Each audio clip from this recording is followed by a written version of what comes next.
Donc je vous présente le livre Japon, souvenirs de voyage de Georges Labitte, que l'on peut trouver à la librairie du musée Georges Labitte.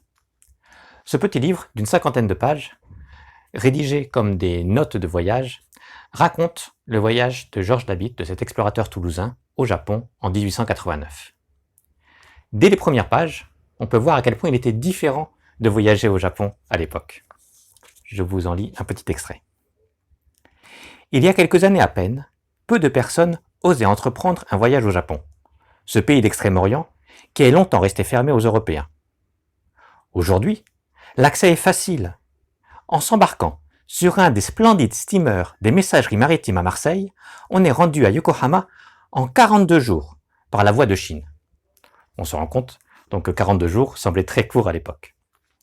Ensuite, au fil des pages, avec l'auteur, nous découvrons les coutumes et les traditions du Japon, telles qu'il les a découvertes lui-même à l'époque. Certaines sont restées invariantes, comme boire du saké, manger du poisson cru ou s'asseoir sur les tatamis. D'autres ont évolué et ont disparu aujourd'hui. Par exemple, le fait que les femmes mariées devaient se noircir leurs dents.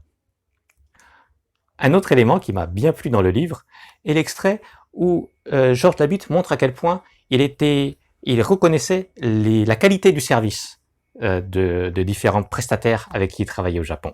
Par exemple, les porteurs qui le transportaient dans les cargos quand il voyageait vers Nikko. Je vais vous en lire un petit extrait qui retrace cet aspect-là.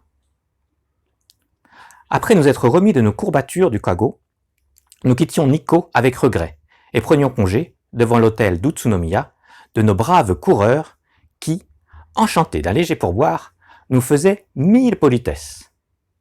Nous ne pouvions nous empêcher de penser alors aux cochers européens, qui, eux, sont bien loin d'avoir de semblables égards pour leurs clients, sans prendre pourtant la même peine. On voit bien la différence de service qu'il y avait déjà à l'époque entre les Japonais et les Européens. Très bonne lecture. Tanoshinde kudasai.